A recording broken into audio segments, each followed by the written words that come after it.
नमस्कार, मेरा नाम गौरव अग्रवाल है। आप देख रहे हैं अड़ी, क्योंकि हमें है देश की पड़ी। और आज अड़ी का स्पेशल एडिशन हो रहा है सीधे राम की पैड़ी अयोध्या से। राम जन्मभूमि के प्राण प्रतिष्ठा समारोह में अभी 5 दिन शेष है। देश में इस वक्त जो माहौल है वो राममय है, लेकिन राम किसके हैं और राम को कौन लाया है, इसे लेकर सियासी गलियारे में एक बहस छिड़ गई है। एक तरफ अमित शाह ने कह दिया है कि राम पर हमारा अधिकार है और सभी कार्यकर्ता अब राम राम बोलकर ही अभिवादन करेंगे, तो वही शरद पवार ने कह दिया है कि राम जन्मभूमि का शिलान्यास तो राजीव गांधी की सरकार में हो ही गया है। बस फिर क्या, 2024 का चुनाव जब बेहद नजदीक है तो यह बड़ा मुद्दा बन गया है। मुद्दा यह कि आखिर राम को लेकर आने वाला कौन है, बीजेपी या कांग्रेस। हमारे साथ इस पर बात करने के लिए खास मेहमान भी होंगे और अयोध्या की जनता भी इस वक्त हमारे साथ है। एक बार जोरदार तालियों के साथ सबका स्वागत करें हमारे तमाम मेहमानों का। अयोध्या की जनता एक बार दिखाए अपना जोश भगवान राम के लिए, राम के इस मुद्दे के लिए।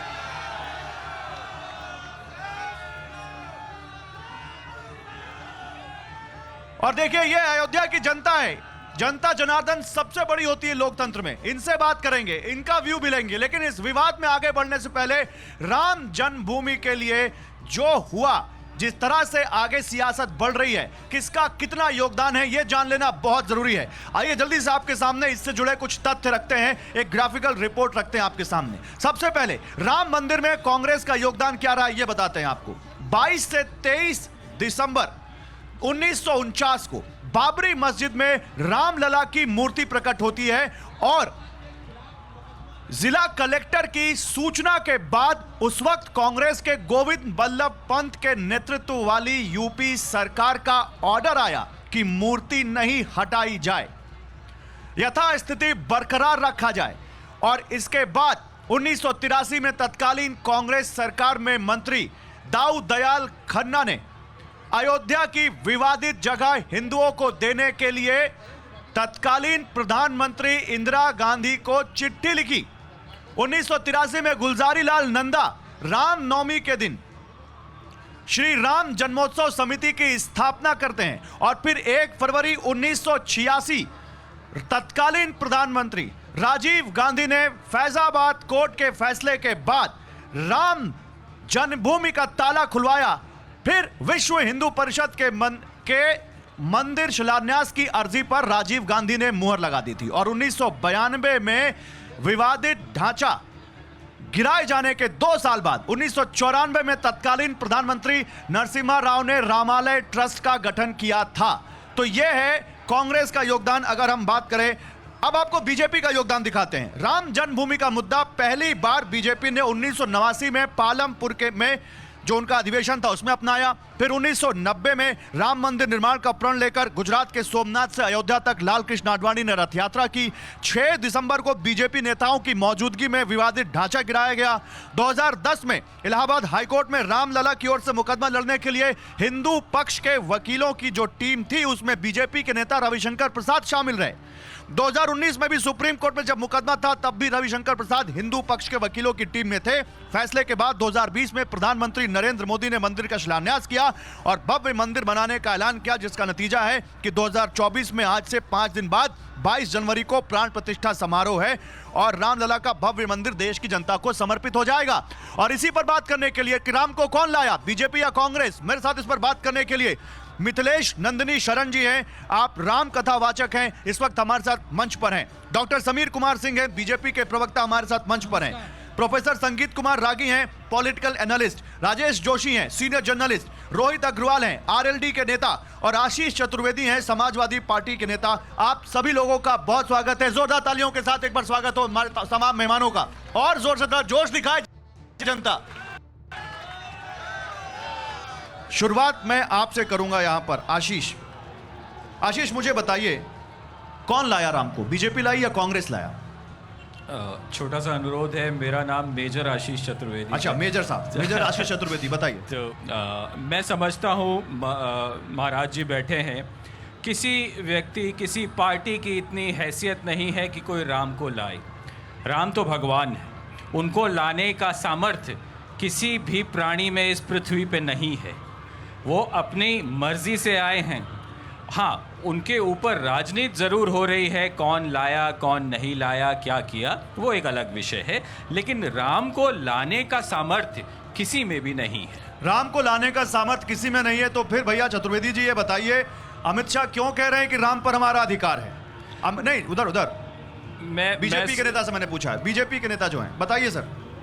नहीं देखिए, समीर कुमार सिंह जी। नहीं देखिए, आपने अमित शाह जी ने क्यों कहा, ये भारत भी जानता है, पूरी दुनिया जानती है। अभी जब आप राम मंदिर के आंदोलन का और राम का इतिहास बता रहे थे मंदिर का, तो आपने जो इतिहास बताया वो राजीव गांधी के बाद का इतिहास छोड़ दिया। आपने रविशंकर प्रसाद को बताया कि उन्होंने राम मंदिर के पक्ष में वकालत की, लेकिन कपिल सिब्बल को आपने ये नहीं बताया कि उन्होंने बाबरी मस्जिद के पक्ष में वकालत की। और राहुल गांधी और कांग्रेस ने राम को काल्पनिक कहा और राम सेतु को काल्पनिक कहा, और कांग्रेस ने कहा कि राम जन्मभूमि पर शौचालय बनवा देना चाहिए। राम तो काल्पनिक है, राहुल गांधी ने कई बार कहा देखिए, राम सेतु की बात करेंगे तो आपकी सरकार का भी हलफनामा सुप्रीम कोर्ट में है, लेकिन मैं ये गिना रहा था कि राम मंदिर का योगदान, राम मंदिर में योगदान, राम मंदिर के खिलाफ नहीं गिना रहा था मैं, वो तो आप हैं बैठने के लिए। मैं ये गिना रहा था, लेकिन आपके बगल में रोहित है, रोहित मुझे ये बताइए। सेकंड में अपनी बात पूरी कर दूं, आपके सवाल का जवाब दे दूं। देखिए, राम मंदिर आंदोलन को भारतीय जनता पार्टी ने अपने एजेंडे में लाया। भारतीय जनता पार्टी ने अपने घोषणा पत्र में कहा कि हम सरकार में आएंगे तो राम मंदिर का रास्ता प्रशस्त करेंगे। हम 2014 में माननीय नरेंद्र मोदी जी के नेतृत्व में और 17 में योगी आदित्यनाथ जी के नेतृत्व में उत्तर प्रदेश में सरकार बनी। हमने अयोध्या को दुनिया का सबसे सुंदर बनाने का शहर बनाने का जो सपना देखा था उसको अरे आपके पालमपुर अधिवेशन से पहले राजीव गांधी ताला खुलवा चुके थे, यही बगल में। तो पूरी हो जाने दीजिए। नहीं, आप सर, टीवी में इतना टाइम नहीं होता है, सारी बात नहीं दे सकता मैं आपको टाइम। अगर ऐसा नहीं समय होता है तो हम फिर अपने आपके सवालों का जवाब हम कैसे दे पाएंगे? आपको उसी मुद्दे पे जवाब देना पड़ेगा। यही अयोध्या है जहां राम की पैड़ी पर हम बैठे हैं। इसका स्वरूप क्या था? वही राम मंदिर जहां बन रहा है आज हनुमानगढ़ी के अंदर जाइए, उसका स्वरूप तो इसका मतलब भगवान राम पर कॉपीराइट है, कॉपीराइट हो गया इनका, इनका कॉपीराइट हो गया। राजनीतिक दल कहता है अगर इनका राम पर कॉपीराइट हो गया, आपने अयोध्या में विकास कर दिया तो इसके लिए वोट मिला था साहब आपको। एजेंडे में और किसी दल के एजेंडे में रहा, रोहित इनका कॉपीराइट हो गया, रोहित इनका इससे ज्यादा शर्मनाक बयान नहीं हो सकता कि भगवान राम पे भी कॉपीराइट करना चाहती है भाजपा, जबकि भारतीय जनता पार्टी का कोई योगदान नहीं है भगवान राम के मंदिर में। करोड़ों सनातनियों के चंदे से बन रहा है ये मंदिर, भारतीय जनता पार्टी के पार्टी फंड से नहीं बन रहा है ये मंदिर, और ये 500 सालों के इतिहास के बाद ये मंदिर बन रहा है। नहीं, आप मेरे बीच में बोलने दीजिए, उनको बोलने दीजिए। जब आप बोल रहे थे मैं नहीं बोल रहा था, उनको बोलने दीजिए एक एक करके। तो फिर कॉपीराइट कैसे हो गया आपका? कॉपीराइट कैसे हो गया आपका? समीर जी नहीं, ऐसा नहीं, समीर जी ऐसा नहीं, डिबेट का डेकोरम है। समीर जी डिबेट का डेकोरम है, सब एक एक करके नहीं बोलेंगे, सब एक साथ नहीं बोलेंगे, एक एक करके बोलेंगे। रोहित बोलिए। देखिए आपका जब टर्न आएगा तब आप बोलिएगा, प्लीज आपसे रिक्वेस्ट है, आपका जब टर्न आएगा तब आप बोलिएगा। भाषा की मर्यादा बनाए रखने, भाषा की मर्यादा सबको बनाए रखनी है सर। मर्यादा पुरुषोत्तम की जन्मभूमि में बैठे हैं, मर्यादा पुरुषोत्तम की जन्मभूमि में बैठे। रोहित बोलिए। टूटती है जब आप कहते हैं कि भगवान राम पे आपका कॉपीराइट है। भाषा की मर्यादा तब टूटती है जब आप मुझे सर्टिफिकेट देते हैं कि मैं सनातनी नहीं हूँ। मैंने एजेंडे में लिया है। आपको इस तरीके से डिबेट करनी है तो मुझे इस तरीके से भी डिबेट करनी आती है। अगर आपको इस समीर जी बोलने दीजिए, समीर सिंह, तो मुझे इस तरीके से डिबेट करनी आती है। देखिए, ये कहते हैं इनको वोट चाहिए कल्याण सिंह जी के नाम पे, पर ये नहीं बताएंगे कि कल्याण सिंह जी भारतीय जनता पार्टी से हाथ धो के छोड़ के भारतीय जनता पार्टी को, और क्यों उन्होंने नई पार्टी बनाई। ये कहते हैं मुलायम जी ने गोली चलवाई, और ये नहीं बताएंगे कि पद्मश्री अवार्ड, पद्म भूषण अवार्ड देने का काम क्यों किया मुलायम सिंह को इन्होंने, अगर मुलायम सिंह जी ने कार सेवकों पे गोली चलाई थी। ये नहीं बताएंगे कि निपेन मिश्रा जो आज उस ट्रस्ट के अंदर मेंबर हैं, वो उस समय प्रमुख सचिव थे जब कार सेवकों के ऊपर गोली चली थी। तो ये भारतीय जनता पार्टी का दोहरा चरित्र है कि भारतीय जनता पार्टी आज कॉपीराइट की बात कर रही है। अरे मेरे भगवान राम, भगवान राम नहीं है, मेरे लिए आस्था का विषय है, और भाजपा के लिए ये राजनीति का विषय है। मिथिलेश नंदिनी जी, मैं ये सवाल पूछना चाहता हूं कि क्या किसी पार्टी में इतनी ताकत है कि वो भगवान राम को लाए या कैद से छुड़ाए, किसी पार्टी में? प्रश्न आपका बहुत बढ़िया था, पर हमारे पैनलिस्ट अति उत्साह में हैं, इसलिए पहले ही बात उस मोड में चली गई जिसमें आखिर तक जानी थी। मुख्य बात यह है कि परमात्मा सर्वतंत्र स्वतंत्र हैं, इसलिए किसी के लाने किसी के बिठाने के वश में नहीं हैं। लेकिन इतिहास कहता है और उनकी अपनी प्रतिज्ञाएं कहती हैं, अहम भक्त पराधीनः, जो मेरा स्वागत करने के लिए, जो उनको आमंत्रित करने के लिए रास्ता बुहारता है, मेरी प्रतीक्षा करता है, तप करता है, मैं उसके निमित्त आगे बढ़ता हूँ। तो श्री राम आज अयोध्या में अगर विराजमान हो रहे हैं तो इसके लिए जिन्होंने तप किया है, किसने राम पथ संवारा है, किसने भक्ति पथ संवारा है, किसने धर्म पथ संवारा है, किसने सारे देश में रथ यात्रा निकाल करके घर घर अलख जगाई है, जिस देश की राजनीति में राम नाम लेकिन सांप्रदायिक मिथिलेश नंदिनी था। जी, आप तो कथावाचक हैं।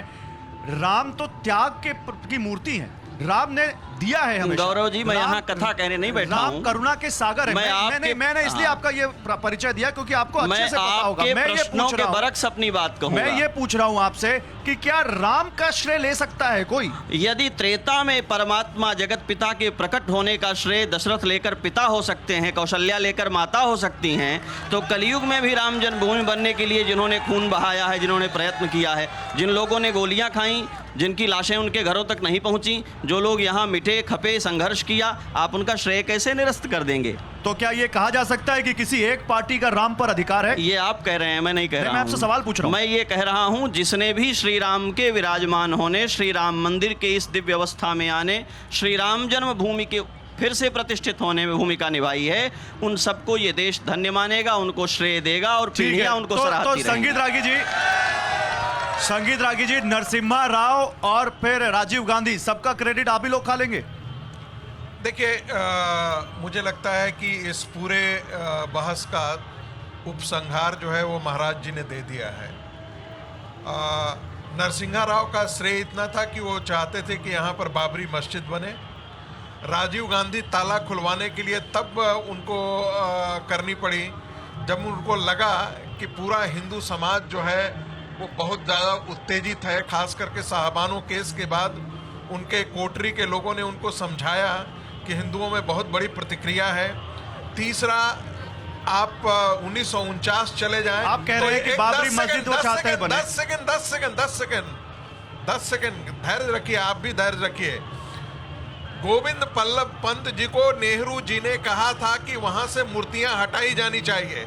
मैं फिर आपसे कह रहा हूं, कांग्रेस पार्टी के अंदर एक ऐसी धारा थी जो हिंदू महासभा की धारा थी, और वो धारा यदि रहती तो भारत का इतिहास अलग होता। लेकिन नेहरू और गांधी परिवार ने इस देश की पूरी राजनीतिक संस्कृति को खत्म करके भारत को पुनः एक प्रकार से इस्लामीकरण की ओर ढकेल देने का कार्य जो है वो कांग्रेस पार्टी ने किया है। इसलिए महाराज जी ने जो कहा कि इस देश में राम का अलख जगाने वाला संघ परिवार ही था, और ये संकल्प किसी विश्व हिंदू परिषद का नहीं था, ये हमारे साधु समाज का, संतों का तो संकल्प मैं तो वही था। पूछ रहा हूं, हिंदू मैं तो वही समाज पूछ रहा हूं, संतों के राजेश जी, पीछे खड़ी हुई राजेश जी, है, किसी संगठन ठीक के है। पीछे नहीं। चंदा दिया आम जनता ने, जो ये सामने बैठी है। आंदोलन किया वीएचपी ने, गोलियां खाई कार सेवकों ने, और श्रेय बीजेपी को जाएगा? कैसे जाएगा? देखिए, अब ये बड़ा मुश्किल है यहाँ पर किसी तरह से बात कहना, क्योंकि जिस तरह का इमोशनल एटमॉस्फेयर है, ये सामने हंस रहे हैं लोग, उसमें मैं आपकी सवालों का जवाब देने के बजाय, आपके पास गोंडा एक शहर है, गोंडा में एक शायर पैदा हुए, उनकी 4 लाइनें सुनाना चाहता हूं। अदम गोंडवी ने कहा, और ध्यान से सुनिएगा भाई साहब, मतलब विरोध करना तो अपनी जगह है, आपका हक है, ध्यान से सुनिएगा। हिंदू या मुस्लिम के एहसासात को मत छेड़िए, अपनी कुर्सी के लिए जज्बात को मत छेड़िए। हम में कोई हूण, कोई शक, कोई मंगोल है, दफन है जो बात, अब उस बात को मत छेड़िए। गलतियां बाबर की थीं, जुम्मन का घर फिर क्यों जले, ऐसे नाजुक वक्त में हालात को मत छेड़िए। है कहां हिटलर हलाकू, जारिया चंगेज खान, मिट गए सब कौम की औकात को मत छेड़िए। छेड़िए एक जंग मिलजुल कर गरीबी के खिलाफ, दोस्त मेरे मजहबी नगमात को मत छेड़िए। ये मैं नहीं कह रहा हूं, ये अदम गोंडवी कह रहे हैं, ये गोंडा के एक अदम गोंडवी शायर है, वो कह रहे हैं अब भारतीय राजेश जनता जी। पार्टी को जहां तक श्रेय मिलने गौरव का जी, सवाल मैं है, आप लोगों गौरव को जी, दोनों भारतीय नहीं, जनता नहीं, पार्टी नहीं, को गौरव श्रेय जी, मिलने का जहां तक सवाल है, सवाल पूरा हो जाए, जवाब पूरा हो भारतीय जाए। जनता पार्टी को जहां तक श्रेय मिलने का सवाल है, किसी ने अभी कहा था कि उन्होंने आपने कहा था उन्होंने अपने एजेंडा में उसको लाया। खुल के सबसे पहले बात करने वाली भारतीय जनता पार्टी है, थी, तो उनको श्रेय मिलना उससे- चाहिए। उसको श्रेय मिलना चाहिए या नहीं, वो तो लेके जाएगी, लेके जाएगी। अब वो कैसे संगीता जी, बचेगी? देखिए जब ऐसे ऐसे शेर और कविता लाया जाता है तो मुझे हैरानी होती है, क्योंकि यही बाबर के इसी बाबरी मस्जिद के लिए लाखों मुसलमान सड़कों पर उतर आते हैं और फिर उनमें से एक कवि कहता है कि ऐसी बातें मत भाई, छेड़िए। आदम गोंडवी हजारों मुसलमान नहीं थे, नहीं, सुन आदम लीजिए। गोंडवी हिंदू थे भाई साहब, नहीं, माफ सुन कीजिए, लीजिए, आपकी जानकारी बता रहा हूँ। मैं कह रहा हूं कोई भी हो, कोई भी, मैंने शेर की बात की, मैंने किसी शायर की बात नहीं की थी। मैंने कहा कि ऐसे शेर आकर के और इस प्रकार के निष्कर्ष देने वाले ये भूल जाते हैं कि हजारों लाखों मुसलमान बाबरी मस्जिद के लिए आज भी आकर के उनके मन में तड़प होती है और बाबर के साथ, औरंगजेब के साथ अपने को जोड़ते हैं और फिर हमको बताते हैं कि देखिए आप नहीं तो तो आप आप ये कह रहे बेकार हैं, नहीं। आपकी बातों का मतलब तो ये है कि राम को बीजेपी लाई, आप ये नहीं, कह रहे हैं। मैं ये नहीं कह रहा कि आप राम को बीजेपी, मैंने कहा श्रेय तो उस पार्टी को जरूर जाएगा जो कि पूरे देश में राम का अलख जगाया और राम मंदिर ठीक को है। उस जगह पे पुनर्प्रतिष्ठापित करने के लिए चारों ओर रथ यात्रा की, अच्छा। उसको तो अधिकार ओके मिलेगा ही ओके मिलेगा। ओके, अभी मैं लोगों के पास भी आऊंगा, आप लोग अपने हाथ उठाइएगा, लेकिन अभी रुक जाइए। अभी मैं यहाँ पर मेजर आशीष चतुर्वेदी, मुझे ये बताइए इस नैरेटिव का मुकाबला आप कैसे करेंगे? सामने यहाँ जनता बैठी है, सामने विश्लेषक बैठे हैं और सब कह रहे हैं कि राम मंदिर का श्रेय या कहूँ राम को लाने का श्रेय जाएगा बीजेपी को। कैसे करेंगे इस नैरेटिव का मुकाबला आप? देखिए, जहाँ तक सवाल है राम को लाने का, हमने पहले भी कहा राम को कोई नहीं ला सकता, आप जवाब दीजिए, मैं जनता के पास जा रहा हूँ, जवाब है ना? दीजिए। और दूसरी बात यह है कि अखिलेश जी ने खुद बधाई दी है कि चंपत राय जी को कि जो आप भव्य आयोजन कर रहे हैं उसके लिए समाजवादी पार्टी आपको शुभकामनाएं दे रही है। तो ऐसा नहीं है कि हम इसके साथ नहीं हैं, हम इसमें बिल्कुल इनके साथ हैं और अखिलेश जी ने कहा भी है कि वो सपरिवार जल्द ही आएंगे। लेकिन ये नैरेटिव की राम को बीजेपी लाई, इसका मुकाबला अखिलेश जी कैसे करेंगे? बताइए, आपका हो गया था, आप बोलिए बोलिए, क्या बोलना मैं आशीष जी से पूछना चाहता हूँ, क्योंकि आपको इसलिए अच्छा नहीं लग रहा क्योंकि आप तो चाहते थे सफाई में। नहीं, ये नहीं, गलत बात नहीं, ऐसे शब्दों का इस्तेमाल नहीं, ऐसे शब्दों का इस्तेमाल कोई करेगा तो नहीं। देखिए, सारा विमर्श ठीक हो जाएगा अगर आप राम तो घटघटवासी हैं, राम को लाए के स्थान पर कहेंगे कि राम मंदिर को कौन लाया, और जो इन्होंने पंक्तियां कही हैं बाबर और औरंगजेब से जो अपने आप को जोड़ते हैं उनके लिए प्रकाश पठेरिया की ठीक है, ओके, ज्यादा लंबा नहीं, केवल सवाल। बिल्कुल, हम इनसे ये सवाल करना चाहते हैं, नाम बताइए ये अजय शास्त्री जी, बताइए। इन्होंने कहा अभी कि राम जी को क्या बीजेपी लाई है? बीजेपी नहीं लाई, जो राम के भक्त हैं वो राम को लाए हैं। मोदी जी राम भक्त, तो यही तो मैं पूछ रहा हूँ, जो बीजेपी को श्रेय कैसे जाएगा? बीजेपी को नहीं जा रहा है, बीजेपी को नहीं राम का जाएगा। भक्त ठीक है, भैया बताइए क्या बोल रहे हैं? भक्त 70 साल पहले भी थे, लेकिन उनकी हिम्मत, उनकी हैसियत नहीं हुई, लेकिन लाने वाली भाजपा है। जय योगी, जय मोदी। ठीक है, इधर कोई बोल रहा है? तारीख बीजेपी ने नहीं बताई 22 जनवरी को, तारीख बीजेपी ने नहीं बताई। तारीख बीजेपी ने बताई। ठीक है, बोलिए, पकड़िए नहीं, आराम से बोलिए। राम मंदिर तो ठीक है, बीजेपी ने करवाया। आपका अगर सोच है, कांग्रेस का सोच है कि राम मंदिर बीजेपी ने करवाया, तो मैं कांग्रेस को चैलेंज करता हूं कि मथुरा को करके बता दे। चलिए, कांग्रेस को चैलेंज, नहीं, रुकिए, कांग्रेस को ये चैलेंज। आप बताइए भाई, यहाँ पर रोहित, ये चैलेंज, अभी तो राम मंदिर की बात हो रही थी, अब तो मथुरा और काशी की बात हो रही है। 2024 कैसे मुकाबला करेंगे इसका? देखिए, ऐसा है, नगर निगम भारतीय जनता पार्टी ने बनाया और नगर निगम में बहुमत नहीं है अयोध्या में भारतीय जनता पार्टी के पास। जिस सरयू घाट पे आप बैठे हैं, इस पे राष्ट्रीय लोकदल का पार्षद जीता है, और जिस भूमि पे राम मंदिर है वहां पे निर्दलीय कैंडिडेट जीता है। तो आप अगर इसकी बात कर रहे हैं नैरेटिव की, तो ये Bharatiya Janata party narrative create करना चाहती है कि हम रामद्रोही हैं, पर सच्चाई ये नहीं है। हम कभी नहीं कहते कि भारतीय जनता पार्टी रामद्रोही है। ये भारतीय जनता पार्टी का दुस्साहस है कि वो अपने साथ के बैठे हुए सनातनी को कहते हैं कि ये रामद्रोही है। दूसरी बात, एक सबसे बड़ी बात जो है, ये संघर्ष कोई 30-35 साल का नहीं है। भाजपा ने 88 में ये पहली बार शिमला के अंदर ये अधिवेशन के अंदर अरे कहा तो था ये कि बताइए राम ना, मंदिर की बात आपका क्या करेंगे। योगदान है? आप भाजपा को छोड़ दीजिए, आपका क्या योगदान है? हम राम मंदिर सनातनी निर्माण में? हैं, सनातनी तो हम सब है, सनातनी हैं, सारे सनातनी सब हमने है, कार्य लेकिन सेवा की आपका है, योगदान क्या है? हमने कार्य सेवा की है, आपने हम कार्य सेवा की सनातनी है? हैं, हमने कार्य सेवा की है, हर सनातनी ने कार्य सेवा की है, इसका श्रेय सनातनियों को जाता है, भाजपा को नहीं जाता है। चलिए, इन्होंने ये कार्य 500 सेवा की सालों है। का संघर्ष है, ठीक है, ये 500 सालों का संघर्ष है, आप 35 साल में इसको समेट नहीं सकते हैं। 500 साल में करोड़ों तो सनातनियों फिर के वो कार सेवक आपके साथ क्यों नहीं रक्त- खड़ा है? वो कार सेवक बीजेपी के साथ क्यों खड़ा है? नहीं, ये आपको दिख रहा है इस समय, क्योंकि कारण क्या है, ये यहाँ भारतीय दिख जनता रहा है। पार्टी नैरेटिव सेट करने की कोशिश कर रही है, पर सच्चाई ये नहीं है। सच्चाई ये बिल्कुल नहीं है कि जनता भाजपा के साथ है। अगर जनता भाजपा के साथ होती तो 45% वोट हमारे साथ ना होते।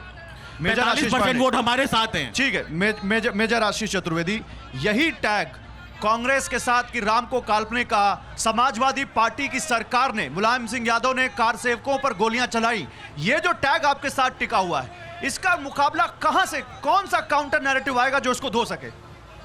देखिए, सरकार जब चुनी जाती है तो सरकार इसलिए नहीं चुनी जाती कि आप मंदिरों का निर्माण कितना करवा रहे हैं, क्योंकि सरकार का काम केवल धार्मिक कार्य करना नहीं है, उसके लिए बहुत से धर्माचार्य हैं। सरकार की जिम्मेदारी होती है कि जिन लोगों के पास खाने को नहीं है, ऐसी सर्दी में जिनके पास पहनने को नहीं है, जिनको शिक्षा नहीं मिल रही, जिनको स्वास्थ्य सेवाएं नहीं मिल रही, वो मुहैया कराना समाजवादी पार्टी की सरकार की प्राथमिकता रही। और हमने वो समाजवादी किया। पार्टी की सरकार का जो टैग है, मैंने अभी आपको बोला, यहां जो लोग कह रहे हैं कार सेवकों पर गोली चलाने का टैग, ये राम मंदिर के दर्शन के बाद पाप धुलेंगे क्या? देखिए, मैं पूछना चाहता हूं, जो ये आरोप लगा रहे हैं, क्या मुलायम सिंह के खिलाफ आज तक भारतीय जनता पार्टी की उसके बाद 3 बार सरकार बनी, क्यों इन्होंने मुलायम सिंह के खिलाफ कोई कार्रवाई नहीं करी? आज तक उनके खिलाफ कोई एक FIR क्यों नहीं है? और उसके अलावा अगर आप देखिए, उन्होंने तो उनको पद्मश्री दे दिया। ठीक तो है, दोनों बातें सच्चाई कैसे हो सकती? ठीक है मिथिलेश नंदिनी जी, अब ये जो पूरा आपने जनता को सुन लिया, आपने इन लोगों को सुन लिया, क्या यही वो परिस्थिति है जिसके इर्द गिर्द भारत की राजनीति भी घूम रही है, और ये चीज बीजेपी बखूबी समझ रही है, और इसीलिए ये जो पूरा टेम्पो है, ये जो जिस तरह से संघ और बीजेपी लग गए हैं राम मंदिर के उत्सव को बहुत और बढ़ा चढ़ाकर पूरा बड़ा करने के लिए, क्या वो समझ रहे हैं कि 2024 में इर्द गिर्द यही है सब कुछ? 2024 पर केंद्रित होना ठीक नहीं है, थोड़ा ज़्यादा गहरे अतीत में जाना पड़ेगा। राजेश जी ने बहुत प्यारे शेर पढ़ दिए हैं, मैं चाहता था उसके भी संदर्भ दूं, पर शायद बात लंबी हो जाएगी। तो मैं केवल ये बात कहूँगा कि आज़ादी से लेकर के बहुत लंबे वर्षों तक इस देश की सारी मनुष्यता को केवल रोटी कपड़ा मकान के त्रिभुज में बंद करके मनुष्यों को पशु मान लिया गया कि इन्हें पेट भर भोजन का और राशन का और कपड़े का बहकावा दे करके अमनुष्य बना दिया जाए। मनुष्यता किस बात से चरितार्थ होती है? क्या उसकी कोई निष्ठा नहीं होती? क्या उसकी कोई अवधारणा नहीं होती? क्या उसके जीवन की कोई दिशा नहीं होती, कोई सोच नहीं होती? आज आप शेर से अदम गोंडवी को उद्धृत कर रहे हैं, तो मैं समझता हूँ अल्लामा इकबाल को भी उद्धृत करना चाहिए, जिन्होंने कहा था है राम के वजूद पे हिंदोस्तां को नाज, और उस वजूद को निरस्त करने हलफनामा लेकर कोर्ट में लोग चले गए थे। जनता सवाल नहीं पूछेगी क्या? हिंदुस्तान जिन राम के होने पर गर्व करता है, उन राम को नकारने का दुस्साहस तो जिन फिर लोगों क्या ने करें किया ये है। लोग, ये कांग्रेस, ये इंडिया वाले, ये समाजवादी पार्टी वाले क्या करें इनका ये सब तो पाप कह धुले? रहे हैं हम कार सेवक हैं, और क्या कहें? लौट करके तो नहीं जा सकते हैं ना 90 में। आपने अब- माफ कर दिया इनको?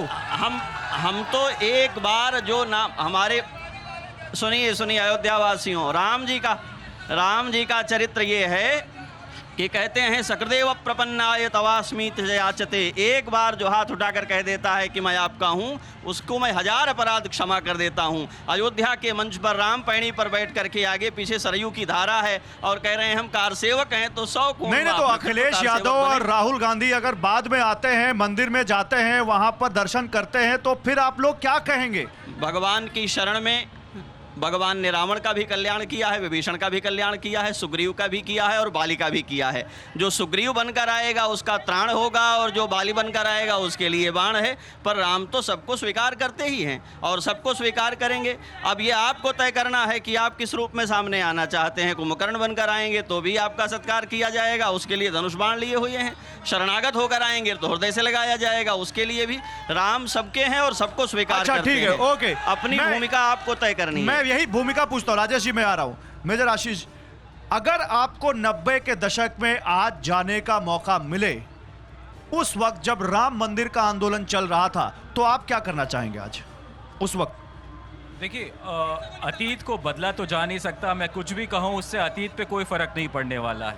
जो बीत गया है वो बीत गया है।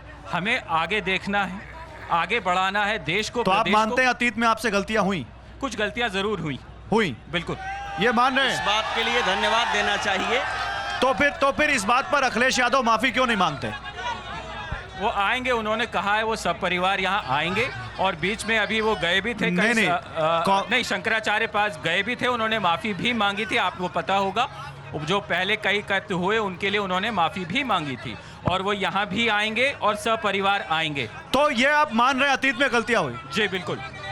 ठीक है भैया, बताइए आप आरएलडी वाले बताइए। अनिल जी, रोहित जी, 90 को जाने का मौका मिले तो क्या करेंगे? देखिए, एक बात बिल्कुल साफ है कि भारतीय जनता पार्टी अतीत में बहुत जीती है। उसको सारी गलतियां नेहरू की दिखती हैं, उसको सारी गलतियां अंग्रेजों की दिखती हैं, पर अपनी गलतियां नहीं दिखती हैं। आज भारतीय जनता पार्टी राजनीति करना चाहती है भगवान राम के नाम पे। जब भारतीय जनता पार्टी ने भगवान राम का हाथ थामा था, तब 2 सांसदों की पार्टी थी, और आज भारतीय जनता पार्टी की पूर्ण बहुमत की सरकार है। ये भगवान राम की वजह से है। भगवान राम को लाने की हैसियत किसी की नहीं है। भगवान राम इन हवाओं में है। भगवान राम सरयू के अग्रल धारा में है। भगवान राम यहाँ के कण कण में है। भगवान राम को कौन ला सकता है? भगवान राम आपको लेके आए। एक मिनट रोहित, आपकी सांसें भगवान राम लेके आए। मैं 1 मिनट। अच्छा अयोध्या वासियों सुनिए, अयोध्या वासियों आप लोगों से एक रिक्वेस्ट है, मेरी बात सुनिए। नहीं, आप लोग मर्यादा पुरुषोत्तम के यहाँ हैं। आप लोग मर्यादा पुरुषोत्तम राम की धरती से हैं, थोड़ी मर्यादा रखिए। ऐसे आप अपने मेहमानों को हूट मत करिए गौरव जी। और लोकतंत्र में विरोध की बात सुनिए, मर्यादा रखिए थोड़ी। सुनिए आपने ये ठहर जा, ऐसे नहीं, इस तरह नहीं बातचीत। आजा गुरुजी को सुन लीजिए, गुरुजी को तो सुन लीजिए। ऐसे नहीं सुना जाता। यह अयोध्या है। आप लोगों की एक बात आप तक आ रही है, वहाँ माइक नहीं है, मैं इन सब की ओर से बोल दे रहा हूँ। और अभी बहुत शानदार बात कही है मेजर साहब ने कि वो रिग्रेट करते हैं कि गलती हुई है। हम अतीत में तो नहीं जा सकते, लेकिन वर्तमान में उसको सुधारेंगे ज़रूर, और माफ़ी मांगना प्रारंभ कर चुके हैं। इधर से आवाज़ आ रही है कि इस माफ़ी का सबसे अच्छा तरीका ये नहीं है कि जाकर संतों के यहाँ दंडवत प्रणाम करते रहें। इसका अच्छा तरीका ये है कि जैसे अयोध्या का नेतृत्व बीजेपी ने किया है, मथुरा में आगे बढ़ कर के आप विराजमान करवा दें, ये देश माफ़ कर देगा। बताइए भाई मेजर आशीष, बताइए। देखिए, समाजवादी पार्टी मूलतः जो है वो यदुवंशी कही जाती है। हम लोग श्री कृष्ण की बात को मानते हैं, और श्री कृष्ण ने कहा था कर्म ही धर्म है। हाँ, भगवत गीता में कहा गया है कर्म ही धर्म है। ओके। तो हम अपने कर्म के मार्ग पे मेजर साहब पूरी तरह, क्योंकि आज हम विपक्ष में एक हैं। शब्द गीता में कोई पंक्ति ऐसी आप बता दें जिसमें कर्म ही धर्म है कहा गया हो। बिल्कुल कहा गया है कोई महाराज। पंक्ति बताएं। मैं बता दूंगा अभी। स्वधर्मे निधनम श्रेयः परधर्मो भयावह, गीता ने कहा है। अपने भगवान स्वरूप कृष्ण को ने पहचान महाराज कहा है करके कर्म ही धर्म है। तो कर्म ये जो है कल्पित इंसान वाक्य का है, ये गीता का वाक्य नहीं है। सबसे अच्छा, जो इम्पोर्टेंट चीज है वो कर्म है। कर्म है, लेकिन राजेश जी ये सारे कर्म 2024 में आके दिख रहे हैं। पहले राजेश जी, पहले राजेश जी, एक मिनट अपनी बात खत्म पहले करने का राजेश जी। मौका दीजिए, 30 सेकंड दे। मैं आपसे सिर्फ सब्र करने की गुजारिश करता हूं। वोटिंग तो चलती रहती है, कुछ तथ्यों पर ध्यान देंगे हम लोग। तथ्यों पर सुनिए, नहीं, तथ्यों पर ध्यान देंगे। अभी थोड़ी देर पहले मुझसे सवाल पूछा गया कि श्रेय जो है भारतीय जनता पार्टी को जाना चाहिए या नहीं। मैंने कहा उसने अपने एजेंडा पे लाया है इस राम जन्मभूमि को, श्रेय जाएगा ही। लेकिन आप ये बताइए, अगर सुप्रीम कोर्ट ये फैसला नहीं देता तो आज हम यहाँ नहीं खड़े होते। आप ये लीजिए रुकिए बहस नहीं सर, आप मेरे तरफ देख के बोलिए। सुप्रीम कोर्ट राजेश जी, आप तब मेरे यहाँ तरफ देख के मौजूद हैं हम लोग। साक्ष्यों के आधार सुप्रीम कोर्ट जो है, आधार पर फैसला दिया। अगर सुप्रीम कोर्ट ये साक्ष्यों कहता के आधार कि पर नहीं आराम है से, तो आप आराम से। नहीं होते। ठीक है समीर जी, सुप्रीम कोर्ट ने ये भी माना। नहीं बीच में मत कहिए ना, एक मिनट मुझे बात खत्म करने दीजिए। राजेश जी मेरे तरफ देख के बोलिए। सुप्रीम कोर्ट ने भाई लोगों ये भी माना कि वहां पर जो ध्वस्त किया गया ढांचा वो गैर कानूनी था।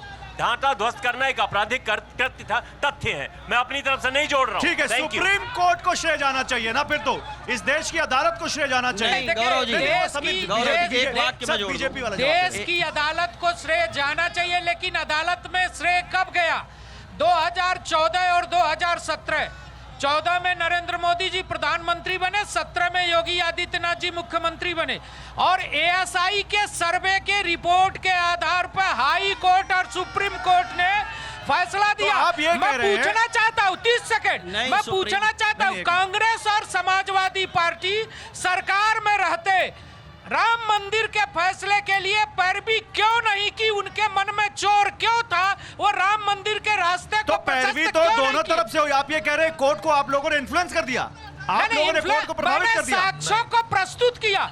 सरकार का काम है साक्ष्य को प्रस्तुत करना, और सरकार ने सर्वे करा के साक्ष्य को प्रस्तुत किया। न्यायालय ने साक्ष्यों के तब तो आधार पर फिर- फैसला तब- लिया। नहीं, तब तो ये गौरव लड़ाई जी, हमने रास्ता एक प्रशस्त मिनट, किया। तब तो ये लड़ाई गौरव कोर्ट जी- में भी 100 सालों से ऊपर से लड़ी जा रही। संगीत रागी गौरव ये जी, क्यों कह रहे हैं? गौरव जी, मेरा सवाल सुन लीजिए। मैं ये लड़ाई, निष्कर्ष मेरा वो- सवाल सुन लीजिए। ये लड़ाई तो कोर्ट में भी 100 सालों से ऊपर से लड़ी जा रही है, फिर मोदी आ गए, योगी आ गए, उसके बाद सुप्रीम कोर्ट ने फैसला दिया। क्या ये जायज है कहना? देखिए, मोदी और योगी जी ने क्या किया, कोई भवन निर्माण होता है तो भवन को पहले वहां की जमीन समतल करनी पड़ती है।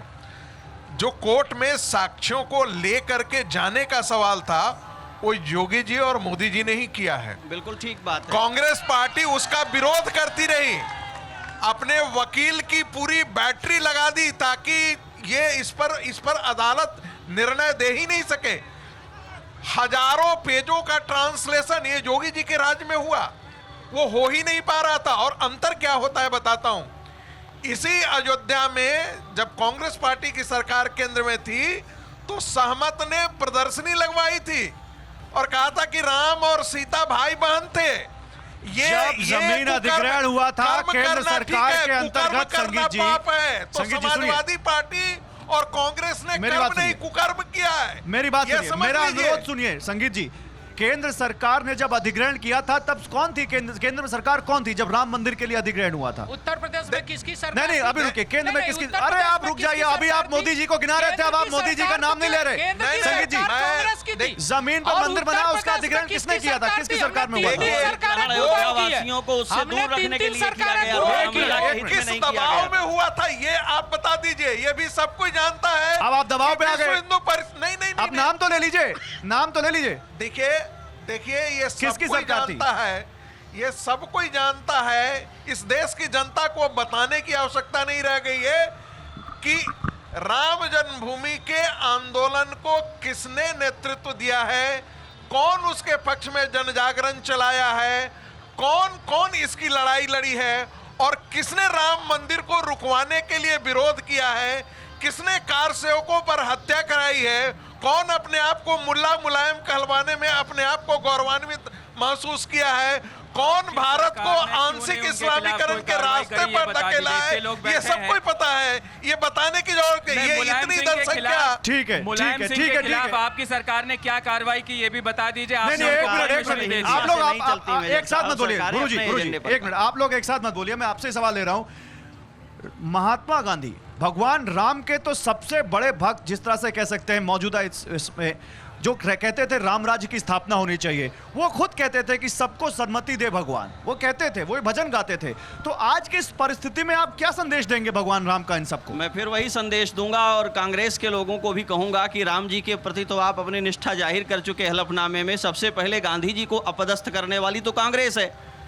सबसे ज़्यादा इस देश से गांधी को विरूपित करने और विस्थापित करने का श्रेय किसी को है तो नेहरू जी को है, जिसके लिए गांधी जी अपने अंतिम दिनों में सबसे ज़्यादा दुखी रहे। और इसके लिए आपको उस समय के उठा करके डॉक्यूमेंट्स देखने चाहिए, उनके संवाद देखने चाहिए, उनकी चिट्ठी तो पत्री पढ़नी ये संदेश चाहिए। केवल कांग्रेस के लिए या सभी पार्टियों के लिए? ये सब पार्टियों के लिए है। तब उनके तो लिए भी है, समीर जी के लिए भी मैं है। फिर कह रहा हूं, प्रधानमंत्री मोदी जी ने गांधी जी के, अंबेडकर के और इस देश के सारे उन लोगों के लिए जिन्होंने देश का हित किया, उनकी सारी योजनाओं पर काम किया। स्वच्छता मिशन पर कांग्रेस कितनी गंभीर थी, गांधी जी का आग्रह था। चलिए ठीक है। सामान्य जो विधान हमारे यहाँ आप चर्चा ठीक कर रहे थे अयोध्या के लिए श्रेय लेने की, 50 साल में देश की आज़ादी के, क्या यहाँ उड्डयन मंत्रालय नहीं थे? समय खत्म हो चुका है। मथुरा का मंदिर भी अब मुक्त हो एक जाए, मिनट, आप भी एक चाहते हैं। मिनट गौरव जी। मैं अपनी चाहत बताने के लिए नहीं इसके बैठा हूं पहले यहाँ की पर। सरकारों में उड्डयन मंत्रालय नहीं थे, कि अयोध्या के पास जमीन चलिए नहीं तो थी। ठीक है, इसके यही पहले यही यहाँ- यही यहाँ- आज का मुद्दा था कि भगवान राम को लाया कौन, बीजेपी या कांग्रेस, क्योंकि दोनों तरफ श्रेय की होड़ है। और आपने सुन लिया जनमानस क्या कहती भारतीय है। जनता आज के पार्टी अड़ी में को बस श्रेय इतना है। ही, समय खत्म हो चुका है। एक बार जोरदार तालियों के साथ सबका स्वागत हो जाए। अड़ी में बस आज इतना ही। बहुत बहुत शुक्रिया आप सभी लोगों का, थैंक यू।